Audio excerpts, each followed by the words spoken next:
پہلے تو سب سے پہلے میں گوجرانوالہ کے عوام کا شکریہ ادا کرنا چاہوں گا.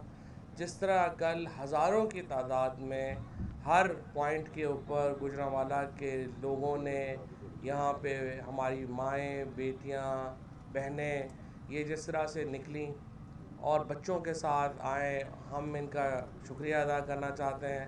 جس طرح کل عمران خان کہہ رہے تھے کہ جس طرح سے ان کے والد صاحب جو تھے وہ شریک تھے منٹو پاک کے اس اجلاس میں جس میں قرارداد لاہور جو بعد میں قرارداد پاکستان کے نام سے مشہور ہوئی، منظور ہوئی تھی، اور وہ ہمیشہ یاد کرتے تھے کہ میں اس کراؤڈ کا حصہ تھا. تو یہ لوگ جو بھی اس مارچ میں شامل ہیں یہ بھی اپنے بچوں کو فخر سے بتا سکیں گے کہ وہ پاکستان کو تبدیل کرنے کی اس جد و جہد میں عملی طور پہ شریک تھے. اور جو آنے والے سارے ہمارے مارچ ہیں، جگہیں ہیں، پوائنٹس ہیں، وہاں پہ بھی میں لوگوں سے درخواست کروں گا کہ وہ نکلیں اور اس تاریخی لانگ مارچ کا حصہ بنیں، اس تاریخی حقیقی آزادی مارچ کا حصہ بنیں اور پاکستان میں نظام کی تبدیلی کے لیے اپنا حصہ ڈالیں. یہ جو حقیقی آزادی مارچ ہے یہ صرف پی ٹی آئی کا معاملہ نہیں ہے. ہر وہ شخص جو موجودہ نظام کو بدلنا چاہتا ہے، جو پاکستان کی اسٹیبلشمنٹ سے یہ توقع چاہتا ہے، یہ مطالبہ چاہتا ہے کہ وہ اپنے آئینی کردار میں واپس جائیں، جو پاکستان میں عدالتی نظام سے مطمئن نہیں ہے، ہر وہ شخص جو پاکستان کے موجودہ سیاسی نظام کو تبدیل کرنا چاہتا ہے، وہ اس حقیقی آزادی مارچ کا حصہ بنے اور اپنے جو تحفظات ہیں ان کا عملی طور پر اظہار کرے. صرف گھر پہ بیٹھ کے بات کرنے سے تبدیلی نہیں آتی. تبدیلی کے لیے آپ کو نکلنا پڑتا ہے، اور میرے نظر میں یہ جس طرح سے یہ ہزاروں لوگ اس وقت نکل رہے ہیں، ہم اب باقی جن شہروں میں جا رہے ہیں ان سے بھی ہماری توقع ہے کہ وہ اس نظام کے خلاف اپنی آواز ہماری آواز سے ملائیں گے اور اس کو بڑا کریں گے. پہلی بات تو میں یہ چاہتا ہوں، چونکہ میں گوجرانوالہ میں ہوں، تو رات کو خرم دستگیر نے اپنے خود نون لیگ کے اپنی ترجمان ٹیلی ویژن کے اوپر یہ بات ایڈمٹ کر لی کہ کل جو یہاں پہ لغو اور گھٹیا بینر لگا رہے تھے وہ خرم دستگیر لگوا رہے تھے. میں حیران ہوں، ابھی میری عمر چیمہ صاحب سے بات نہیں ہوئی کہ اس ایڈمیشن کے بعد ابھی تک خرم دستگیر کو گرفتار کیوں نہیں کیا گیا. کیونکہ کل جس قسم کے مذہبی منافرت پر مبنی اور جس قسم کی گھٹیا بینرز جو ہیں انہوں نے خرم دستگیر کے بقول انہوں نے لگوائے، اس کے اوپر اب تک انہیں گرفتار کیا جانا چاہیے تھا اور ان کو جیل میں ہونا چاہیے تھا. اور میری نظر میں یہ پنجاب حکومت کو میں مطالبہ کرتا ہوں کہ وہ فوری طور کے اوپر ایکٹ کرے اور کل جو بینرز لگوائے، جس طرح سے اس کا ایڈمیشن کیا رات کو ٹی وی کے اوپر، اس کے بعد خرم دستگیر کو جو ہے قانونی کارروائی کر کے اس کو گرفتار کیا جائے. یہ پہلا موقع نہیں ہے خرم دستگیر کے خاندان کا کہ انہوں نے ایک فرنٹ لائن لیڈر کے خلاف اس طرح کی تہمت بازی کی ہو، اس طرح کی بکواس مہم چلائی ہو.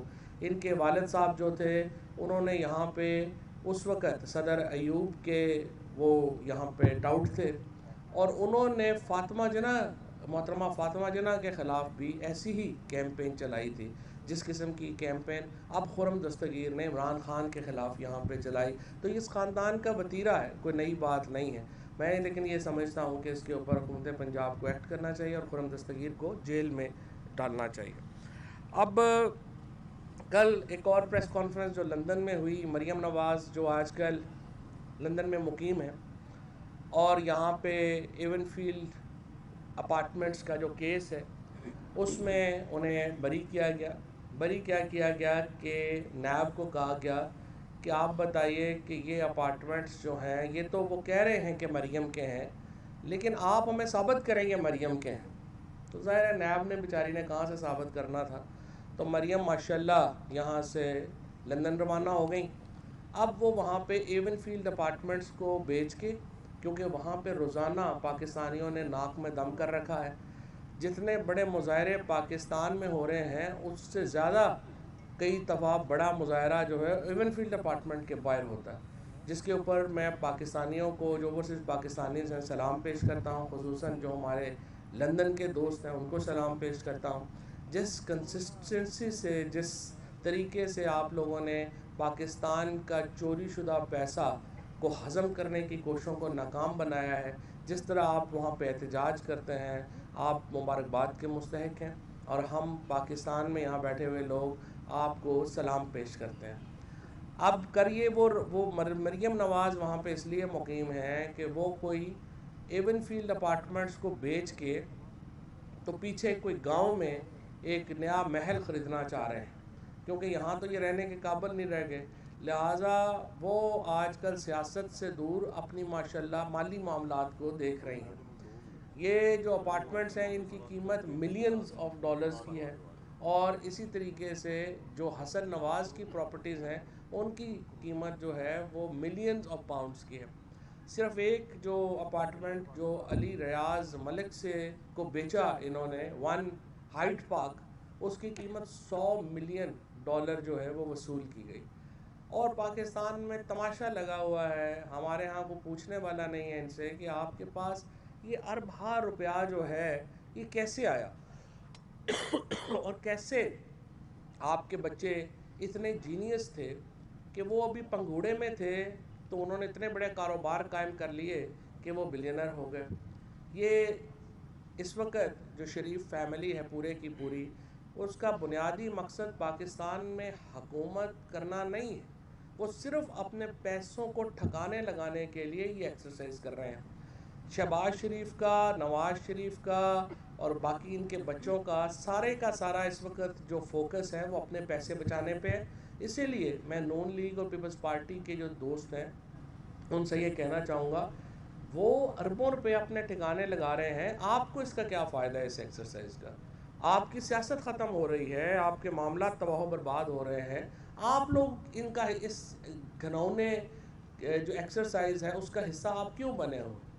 میں اسٹیبلشمنٹ کے دوستوں سے پوچھنا چاہتا ہوں کہ آخر آپ نے جو شریف فیملی کو اور ان کو اور زرداری فیملی کو یہ موقع کیوں دیا جا رہا ہے کہ وہ اپنے پیسے جو ہیں وہ ٹھکانے لگائیں، جو اصل میں پاکستان کے پیسے ہیں.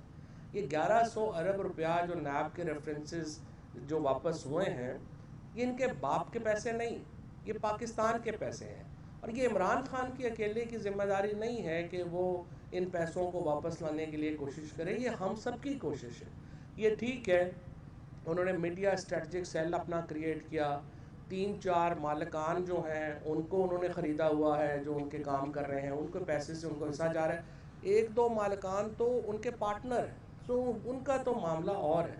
لیکن اسی لیے جو جینون صحافی ہیں، ارشد شریف جیسے لوگ جو ہیں، انہوں نے اپنے خون سے خراج پے کیا ہے اس مافیا کے خلاف لڑنے کا.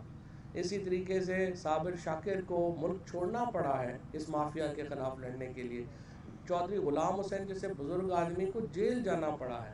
اسی طرح سے جو عارف حمید بھٹی صاحب ہیں، اور ہمارے بول ٹی وی کے شعیب شیخ ہیں، اور دوسرے جمیل فاروقی ہیں، سمیع ابراہیم ہیں، ان تمام لوگوں کو کیا پرابلم ہے؟ یہ کیوں لڑ رہے ہیں؟ اس لیے لڑ رہے ہیں، یہ کوئی عمران خان سے عمران خان تو پیسے نہیں دیتے، پی ٹی آئی تو لوگوں کو پیسے نہیں دیتی. یہ جو سارے جینون صحافی ہیں آج اس لیے کھڑے ہوئے لڑ رہے ہیں کہ ان کو پتہ ہے کہ یہ جو سارا گھرانہ قائم کیا گیا ہے یہ 2 فیملیز کے پیسے ٹھکانے لگانے کے لیے کیا گیا ہے. اور جو ہی یہ عمل مکمل ہوگا پھر یہ الیکشن کے لیے تیار ہوں گے، اس سے پہلے یہ تیار نہیں ہوں گے. یہ جو موومنٹ ہے یہ پاکستان میں اکاؤنٹیبلٹی کی موومنٹ، احتساب کی موومنٹ ہے، پاکستان کے نظام کو ٹھیک کرنے کی موومنٹ ہے. اس لیے اس میں ہزاروں لوگ اس وقت جو ہیں وہ شامل ہیں. پانی اس وقت ہمارا جو حقیقی آزادی مارچ ہے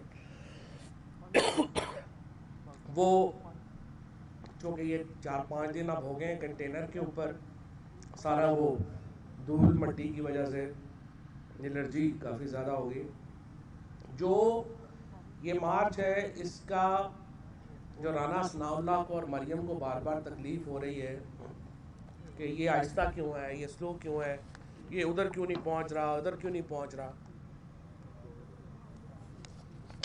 تو میں بتانا یہ چاہتا ہوں ہم اپنی مرضی سے چلیں گے، آپ کی مرضی سے تو نہیں چلیں گے. تو ابھی جو آپ کے ہم نے کس دن اسلام آباد پہنچنا ہے، کس دن پنڈی پہنچنا ہے، ہم آپ کو تاریخ دیں گے، ہم وہ تاریخ بدلیں گے. یہ آپ گیس ورک روز کریں کہ ہم نے کس دن پہنچنا ہے، اور انشاءاللہ ہم آپ کو تھکا تھکا کے ماریں گے. یہ جو اس وقت کی صورتحال چل رہی ہے، ہمیں کوئی مسئلہ نہیں ہے. ہم ایک اوفینسو اسٹریٹجی کے اوپر ہیں. ہم پوری جی ٹی روڈ کے اوپر الیکشن کیمپین کر کے جا رہے ہیں، کیونکہ ہمیں پتہ ہے کہ اس کے بعد الیکشن ہیں. سو عمران خان بڑے واضح ہیں کہ ہم اس کے بعد جو ہے وہ الیکشن کیمپین کے طور کے اوپر ہی اس حقیقی آزادی مارچ کو جو ہے وہ لیں گے. نہیں بس ٹھیک. اس لیے ہم نے کب اسلام آباد پہنچنا ہے، کب پنڈی پہنچنا ہے، آج تاریخ 11 ہے، ہو سکتا ہے بدل جائے، ہو سکتا ہے ہم جلدی پہنچ جائیں. سو پہلی بات یہ ہے کہ جو اس وقت انتخابات سے بھاگ رہے ہیں، میں آپ سے کہتا ہوں، اب میں راجہ پرویز اشرف کو کہتا ہوں، ذرا جرت کریں، باقی ساری نشستوں پہ بھی ہمارے استعفے قبول کریں اور الیکشن کروائیں. جس طرح پہلے آپ نے بیٹھ کے کہا کہ یہ 25 سیٹیں کمزور ہیں، ان پہ کرا لیتے ہیں، اب آپ باقیوں کو بھی ذرا کرا کے دیکھ لیں. اب آپ کے منہ کیوں بن گئے ہیں؟ 37 الیکشن ہوئے ہیں جب سے نو کانفیڈنس موو آئی ہے، ان میں سے 29 پہ پی ٹی آئی نے لینڈ سلائیڈ وکٹری لی ہے. اس وقت 7 نشستوں کے اوپر عمران خان ایم این اے، جو ایک ورلڈ ریکارڈ ہے پارلیمنٹ کی ہسٹری کا، اور اس وقت 12 سیٹوں کے اوپر اوور آل عمران خان جو ہے وہ الیکشن لڑ چکے ہیں. اور اس وقت میں آپ کو یہ بھی بتاؤں کہ اگلا جو 120 سیٹیں ہوں گی ان پہ انشاءاللہ عمران خان ہی کینڈیڈیٹ ہوں گے. اور ایک پتہ بھی چل جائے گا. میں تو مریم نواز کو کہتا ہوں آپ پہ پابندی نہیں رہی ہے، آ جائیں ذرا الیکشن ہی لڑ لیں. نواز شریف تو لڑ نہیں سکتے. شہباز شریف یا مریم میں سے یا فضل الرحمان میں سے کسی کو شوق ہے تو آ جائیں الیکشن لڑ لیں گے، پتہ چل جائے گا پاپولیرٹی کا. دوسری بات یہ ہے کہ الیکشن سندھ میں نہیں کرائے جا رہے، بار بار الیکشنز کی تاریخ جو ہے وہ بدلی جا رہی ہے. اور اب یہ کہا جا رہا ہے کہ جی لوگ، سندھ پولیس جو ہے وہ چونکہ اسلام آباد آئی ہوئی ہے تو ہم الیکشن نہیں کرا سکتے. ایسا نہیں ہے، سندھ کے عوام آپ کے ساتھ نہیں ہے، اس لیے آپ وہاں پہ الیکشن نہیں کروا رہے. اور جہاں تک سندھ پولیس کا تعلق ہے، کل میں نے دیکھا کہ یہ بات میڈیا پہ آ رہی تھی کہ ان کو سہولیات نہیں دی گئیں، وہ جو پولیس ہے وہ در بدر ہو رہی ہے. میں اسلام آباد کی اپنی تنظیم سے درخواست کروں گا، اور میں نے اسد عمر صاحب سے بھی درخواست کی ہے کہ اپنی جو تنظیم ہے وہ سندھ پولیس جو آئی ہوئی ہے وہاں سے لانگ مارچ روکنے کے لیے انہیں تمام تر سہولیات دے، اور جو بھی چیز انہیں چاہیے، انہیں پانی چاہیے، رہنے کی جگہ چاہیے، وہ اسلام آباد کی ہماری تنظیم جو ہے وہ دے گی. کیونکہ انشاءاللہ یہ جو پولیس والے ہیں یہی ہمارا ہراول دستہ ہے حقیقی آزادی کا، اور انہوں نے ہی الٹیمیٹلی آ کے حقیقی آزادی کے جو ہمارے پروٹیسٹرز ہیں ان کو تحفظ بھی دینا ہے. کیونکہ ہمارے پروٹیسٹرز جو ہیں، ہمارے جو احتجاج کرنے والے کارکنان ہیں، وہ تو سارے فیملیز ہیں، ان میں بچے ہیں، عورتیں ہیں، بوڑھے ہیں. ہم لوگ لڑنے والے تو ہیں نہیں، ہم تو محبت والے لوگ ہیں. اور ہم تو اسی لیے میں رانا صاحب سے کہنا چاہوں گا کہ تم اپنے عقیدوں کے نیزے نیزے ہر دل میں اتارے جاتے ہو، ہم لوگ محبت والے ہیں، تم خنجر کیوں لہراتے ہو. ہم تو ایک پاکستان میں انقلاب کے لیے بڑھ رہے ہیں، اور اس انقلاب کو لے کے ہم آگے چلیں گے، اور انشاءاللہ تعالی یہ انقلاب پاکستان کی آزادی کے اوپر، حقیقی آزادی کے اوپر جو ہے وہ منترج ہوگا. دوسری بات یہ ہے کہ یہ جو اس وقت ایک تاثر چل رہا ہے جس میں وہ لڑانا چاہتے ہیں اداروں کو عوام سے، یہ میں سمجھتا ہوں کہ بڑا انفارچونیٹ ہے. اس سے پہلے 1970 میں ہم نے دیکھا کہ پاکستان کی سب سے بڑی سیاسی جماعت کو پاکستان کے فوج اور اسٹیبلشمنٹ کے ساتھ کھڑا کیا گیا، جو کل خان صاحب نے ذکر بھی کیا. کبھی بھی عوام اور اداروں کو ایک دوسرے سے متصادم نہیں ہونا چاہیے. ہمیشہ عوام اور اداروں کو ایک پیج کے اوپر رہنا ہوتا ہے اور رہنا چاہیے. اب بھی میں یہ سمجھتا ہوں کہ اسٹیبلشمنٹ سے جو غلط فیصلہ ہوا، اب وقت ہے کہ اسٹیبلشمنٹ اس فیصلے کو اپنی تصحیح کرے اور عوام کے ساتھ آ کے کھڑی ہو۔ اسٹیبلشمنٹ کا کام ہی نہیں ہے کہ وہ آج اگر سپریم کورٹ نے جو رولنگ سپیکر کی تھی اس میں ایک سیاسی فیصلہ نہ کیا ہوتا، آج اگر سپریم کورٹ نے اس فیصلے کو کالعدم نہ قرار دیا ہوتا، پاکستان میں آج انتخابات ہو چکے ہوتے اور ہم ایک سیاسی طور کے اوپر مستحق استحکام کی طرف بڑھ چکے ہوتے۔ اسی لیے کہتے ہیں کہ کورٹس کو سیاسی مسائل میں نہیں آنا چاہیے، لیکن انفارچونیٹلی وہ فیصلہ ہوا اور اس کی قیمت ہم آج تک ادا کر رہے ہیں۔ لیکن اب بھی وقت ہے، اداروں کو اپنے فیصلوں میں تصحیح کرنی چاہیے اور عوام کے ساتھ آ کے کھڑے ہوں تاکہ اداروں کی عزت جو ہے وہ بحال رہے۔ اسی طریقے سے میں یہ سمجھتا ہوں کہ اب جو نوٹسز سپریم کورٹ کو لینے چاہیے وہ سپریم کورٹ کو فوراً لینے چاہیے۔ اعظم سواتی صاحب کا مقدمہ ہو، شہباز گل کا کیس ہو، ارشد شریف کا کیس ہو، یہ وہ معاملات ہیں جن کے لیے عوام سپریم کورٹ کی طرف دیکھ رہی ہے، جن کے لیے عوام سمجھتی ہے کہ سپریم کورٹ اپنے فیصلے کرے گی، اور یہ وہ فیصلے ہیں جو کہ فنڈامنٹل رائٹس سے متعلق۔ اور میں یہ سمجھتا ہوں کہ اگر آپ نے فنڈامنٹل رائٹس کو پروٹیکٹ نہیں کرنا، بنیادی انسانی حقوق کو پروٹیکٹ نہیں کرنا، تو پھر ظاہر ہے کہ پاکستان کے آئین سے جو باب ہے ہمارا انسانی حقوق کا اس کو نکال دیں۔ اس کے علاوہ تو کوئی طریقہ نہیں ہے، یا ملک میں آئین ہے یا نہیں ہے۔ یہ تو نہیں ہو سکتا کہ آدھا آئین آپ معطل کر دیں جو عوام سے متعلق ہے اور دوسرا حصہ آپ رکھ لیں۔ لہٰذا سپریم کورٹ سے توقع ہے کہ وہ ان معاملات کا جائزہ لے گی۔ انشاءاللہ آج ہمارا جو لانگ مارچ ہے، خان صاحب اب سے کچھ دیر بعد پہنچنے والے ہیں، پنڈی بائی پاس کے اوپر پہنچیں گے اور پنڈی بائی پاس سے یہ شروع ہوگا اور گکھڑ منڈی تک انشاءاللہ آج جائے۔ شکریہ۔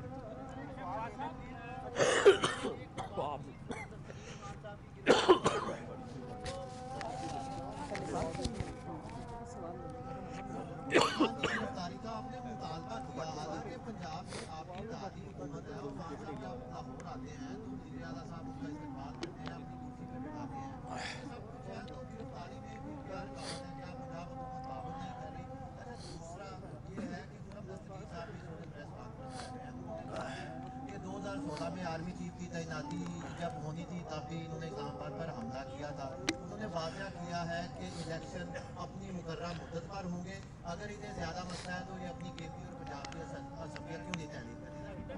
پہلی بات تو یہ ہے کہ میں حکومت میں نہیں ہوں، جو حکومت میں ہے وہ پنجاب کی تحریک انصاف ہے اور کاف لیگ ہے، تو میں تو ان سے مطالبہ کروں گا نا پارٹی۔ دوسری بات یہ ہے کہ خرم دستگیر جو ہے وہ پریس کانفرنس کر رہے ہیں، ان کے سارے شوق پورے ہوں گے انشاءاللہ، الیکشن بھی ہوں گے اور پنجاب اور کے پی کی اسمبلیاں بھی تحلیل ہوں گی۔ یہ ایک فریم ورک کے تحت تحلیل ہوں گی اور اسی لیے ہم چاہتے ہیں کہ یہ معاملہ بات چیت سے حل